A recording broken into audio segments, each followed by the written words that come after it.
Hi guys, Sandy from the Padel School here.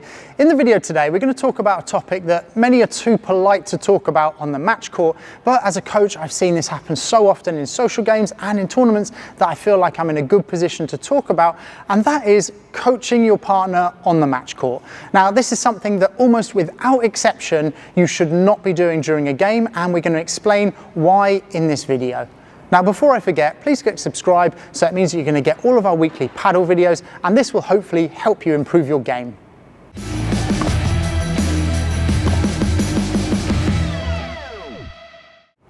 Now, you'll notice I said almost without exception. The only exception that I can think of is if you're playing the tournament with your coach. And that can actually be a good way. I've played tournaments with students before where it's a good way to show the tactics and some techniques during the game that can help them improve. But the purpose of you playing that tournament is for teaching. It's not for winning the tournament. If you win the tournament, that's great, but really that is your specific aim. For everyone else who's not playing with their coach, you should never be coaching your partner, particularly technically during the match, and we're going to give you 4 reasons why now. The first reason is the mental side of the game. If you're coaching your partner, you're basically telling them that you're not happy with the way that they're playing. You might feel like you're giving constructive advice during the game, and they probably already have pressure on themselves, but you are only adding to that pressure by telling them what they should be doing. Instead of letting them play their game and get comfortable on the match court, they will only get tighter, and more than likely they will play worse if you start giving some kind of critical advice to them during the match. The second reason is that you'll be asking your partner to think technically in a tactical situation.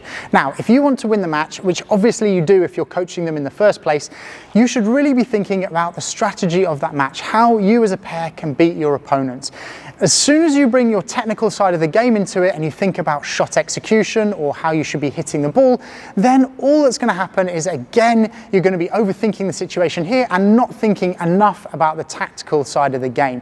Now, I'm sure your coaches would agree with me that when you're playing a match, if you want to win it, you focus predominantly on the tactics. Again, if you're playing this match with the purpose of trying to improve a specific technique like a bandeja, then that's a slightly separate situation. But if you want to win the match, focus on your tactics. Do not think too heavily on the technical side of your game. The third reason is you're giving confidence to your opponents. Now, this is something that if I'm playing against a pair and I see one player coaching the other player, I know a couple of things. Firstly, there's tension at the other end. Secondly, one is frustrated with the other, if not both with each other.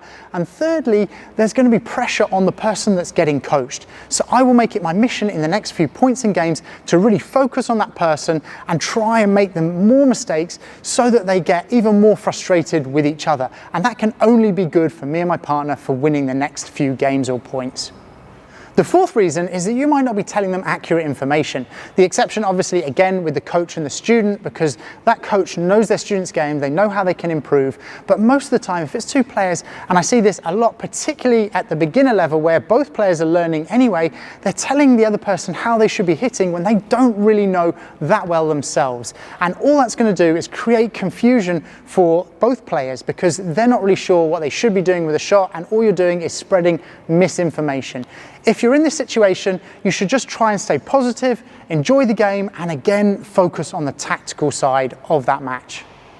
Now, despite those 4 reasons, I think it's really important that you communicate a lot with your partner over the tactical side of the game. Now, this can be at the change of ends, between points, as much as you can, discussing what's working well for you, what's not working well for your opponents, how are you winning points, and this discussion can go throughout the match, and it should go throughout the match because it might change as the match goes on.